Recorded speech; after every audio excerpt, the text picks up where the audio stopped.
सोचिए, एक ऐसी बस जो ना पेट्रोल मांगती है, ना डीजल और ना ही जहरीला धुआं छोड़ती है, बल्कि उसके पीछे से निकलता है सिर्फ पानी। सुनने में यह किसी साइंस फिक्शन फिल्म जैसा लगता है, लेकिन दिल्ली की सड़कों पर यह सच बन चुका है। यही वजह है कि दुनिया की बड़ी बड़ी ऑटो कंपनियां अब भारत को सिर्फ बाजार नहीं बल्कि भविष्य का लीडर मानने लगी हैं। दिल्ली में जो बस उतरी है वह सिर्फ एक वाहन नहीं बल्कि भारत की ऊर्जा क्रांति का पहला धमाका है। यह वो तकनीक है जो आने वाले वक्त में पेट्रोल पंपों को इतिहास बना सकती है। आज दुनिया जहां तेल के लिए लड़ रही है, वहीं भारत ने ऐसा रास्ता खोज लिया है जिसने अरब देशों के तेल कुओं की अहमियत तक को हिला दिया है। अब जरा इस खेल को समझिए। हर साल भारत अपनी मेहनत की कमाई का पहाड़ जैसा हिस्सा सिर्फ विदेशों से तेल खरीदने में झोंक देता था। वो पैसा जो भारत के विकास में लग सकता था वो बाहर चला जाता था। लेकिन अब दिल्ली की सड़कों पर जो दौड़ रहा है वह सिर्फ बस नहीं बल्कि उस गुलामी को तोड़ने की शुरुआत है। डीएमआरसी, टाटा मोटर्स और इंडियन ऑयल ने मिलकर ऐसा कारनामा कर दिखाया है जिसे कुछ साल पहले तक नामुमकिन माना जाता था।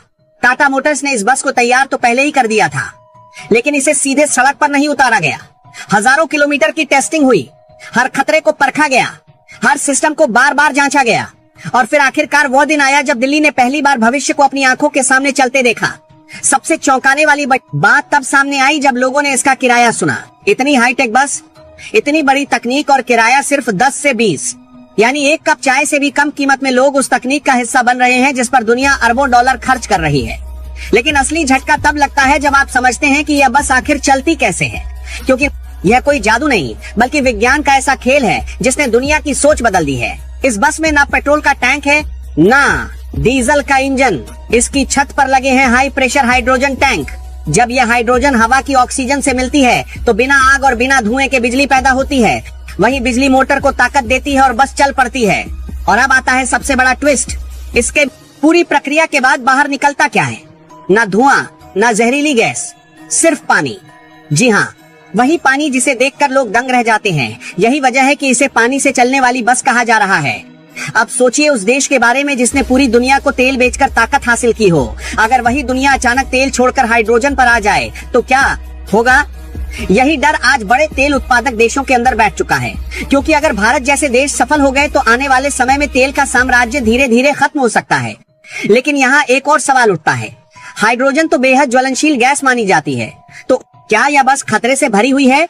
यही बात लोगों के मन में सबसे ज्यादा डर पैदा करती है।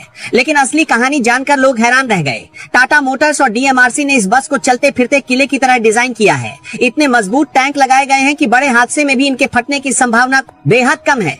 अगर एक बूंद गैस भी लीक हो तो हाईटेक सेंसर 1 मिलीसेकंड में पूरा सिस्टम लॉक कर देते हैं, यानी खतरा पैदा होने से पहले ही बस खुद को बंद कर देती है। अब तक लोगों को लगता था कि सीएनजी सबसे साफ तकनीक है, लेकिन हाइड्रोजन ने उस सोच को भी पीछे छोड़ दिया। सीएनजी प्रदूषण कम करती है, लेकिन हाइड्रोजन लगभग शून्य प्रदूषण करता है। यही वजह है कि इसे भविष्य का ईंधन कहा जा रहा है। कुछ लोग इलेक्ट्रिक गाड़ियों की बात करते हैं, लेकिन वहाँ भी एक बड़ी समस्या है। इलेक्ट्रिक बसों को चार्ज होने में घंटों लगते हैं, जबकि यह हाइड्रोजन बस सिर्फ 5 से 7 मिनट में दोबारा तैयार हो जाती है। यानी जितनी देर में आप चाय पीते हैं उतनी देर में यह बस फिर पूरे दिन के लिए सड़क पर दौड़ने को तैयार हो जाती है। यही कारण है कि भारत सरकार ने ग्रीन हाइड्रोजन मिशन पर हजारों करोड़ रुपए दांव पर लगाए हैं, क्योंकि यह सिर्फ पर्यावरण बचाने की योजना नहीं बल्कि भारत को ऊर्जा के मामले में पूरी तरह आत्मनिर्भर बनाने का मिशन है। अब जरा दुनिया की तरफ नजर डालिए। चीन हजारों हाइड्रोजन बसें सड़क पर उतार चुका है। जर्मनी ने हाइड्रोजन ट्रेन चला दी। जापान पूरा हाइड्रोजन समाज बनाने के मिशन पर काम कर रहा है। अमेरिका भी पीछे नहीं है। भारत में साल के ज्यादातर दिन तेज धूप रहती है और यही धूप भारत को दुनिया की सबसे सस्ती ग्रीन हाइड्रोजन बनाने की ताकत देती है। यही वजह है कि गुजरात और राजस्थान में बड़े बड़े हाइड्रोजन प्लांट खड़े किए जा रहे हैं। रिलायंस और अडानी जैसी कंपनियां इस सेक्टर में भारी पैसा लगा रही हैं। सबसे दिलचस्प बात यह है कि भारत सिर्फ अपनी गाड़ियां चलाने के लिए हाइड्रोजन नहीं बनाएगा। आने वाले समय में वही भारत दुनिया को ग्रीन हाइड्रोजन बेच सकता है जिससे आज वह तेल खरीदता है। इस दिन पूरे देश में हाइड्रोजन स्टेशन बन गए। उस दिन तस्वीर पूरी तरह बदल सकती है। पेट्रोल पंप इतिहास बन सकते हैं, डीजल इंजन बीते जमाने की चीज बन सकते हैं और शायद आने वाली पीढ़ियां यह पूछे कि क्या सच में कभी सड़कें धुएं से भरी रहती थी। आज दिल्ली की सड़कों पर दौड़ती यह बस सिर्फ यात्रियों को नहीं ले जा रही, यह भारत को एक नए युग की तरफ ले जा रही है। एक ऐसा युग जहां ताकत तेल से नहीं तकनीक से तय होगी। दिल्ली की सड़कों पर दौड़ती यह हाइड्रोजन बस सिर्फ एक नई गाड़ी नहीं है। असली कहानी इसके पीछे छिपी उस चुपचाप चल रही लड़ाई की है जिसे दुनिया अभी पूरी तरह समझ भी नहीं पाई। क्योंकि आने वाले समय में युद्ध सिर्फ जमीन या मिसाइलों से नहीं बल्कि ऊर्जा से तय होंगे। जिस देश के पास सस्ती और अपनी ऊर्जा होगी वही दुनिया का असली राजा बनेगा। और शायद पहली बार भारत इस रेस में पीछे नहीं बल्कि आगे निकलता दिखाई दे रहा है। सबसे बड़ा बदलाव सिर्फ पेट्रोल डीजल खत्म होने का नहीं होगा। असली बदलाव तब आएगा जब तेल बेचकर दुनिया को दबाने वाले देशों की पकड़ कमजोर होने लगेगी। अभी तक दुनिया की राजनीति तेल के इर्द गिर्द घूमती थी। कौन सा देश किसे तेल देगा, कौन सप्लाई रोकेगा, किस पर प्रतिबंध लगेगा, सब कुछ वहीं तय होता था। लेकिन अगर भारत जैसे देश अपनी हाइड्रोजन खुद बनाने लगे तो दुनिया की राजनीति का पूरा नक्शा बदल सकता है। अब सोचिए, आज भारत जिस तरह मोबाइल डेटा में दुनिया को चौंका चुका है, कहीं वही कहानी ऊर्जा में भी दोहराई गई तो? पहले इंटरनेट अमीरों की चीज था, फिर भारत ने उसे इतना सस्ता कर दिया कि गांव-गांव तक पहुंच गया। ठीक वैसा ही अगर हाइड्रोजन के साथ हुआ तो दुनिया की सबसे सस्ती ग्रीन एनर्जी भारत के पास हो सकती है। और जिस दिन ऐसा हुआ उस दिन दुनिया भारत को सिर्फ बाजार नहीं बल्कि ऊर्जा सुपर पावर के रूप में देखेगी।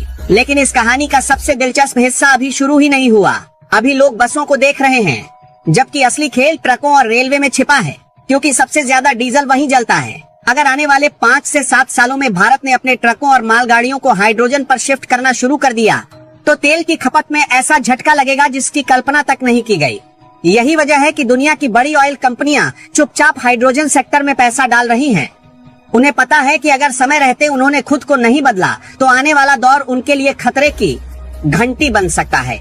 एक और बेहद दिलचस्प संभावना सामने आ सकती है। आज पेट्रोल पंप हर शहर की पहचान है, लेकिन आने वाले समय में उनकी जगह हाइड्रोजन स्टेशन ले सकते हैं। और सबसे हैरान करने वाली बात ये होगी कि इन्हें चलाने के लिए जरूरी बिजली भारत अपनी धूप और हवा से पैदा करेगा, यानी सूरज सीधे गाड़ियों को चलाने की ताकत देगा।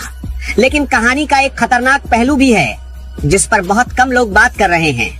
अगर भारत इस तकनीक में बहुत तेजी से आगे बढ़ता है तो दुनिया की बड़ी ताकतें इसे सिर्फ व्यापार नहीं बल्कि रणनीतिक खतरे की तरह देख सकती हैं। अगर यह मिशन सफल हुआ तो सबसे बड़ा फायदा छोटे शहरों और गांवों को मिलेगा, क्योंकि भविष्य में बड़े बड़े हाइड्रोजन प्लांट सिर्फ महानगरों में नहीं बल्कि रेगिस्तानी और ग्रामीण इलाकों में लगाए जा सकते हैं। जहां आज सिर्फ खाली जमीन दिखाई देती है, वहीं कल ऊर्जा के सबसे बड़े केंद्र बन सकते हैं। राजस्थान और गुजरात जैसे राज्य आने वाले समय में सिर्फ पर्यटन या उद्योग नहीं बल्कि दुनिया की ग्रीन एनर्जी राजधानी बन सकते हैं।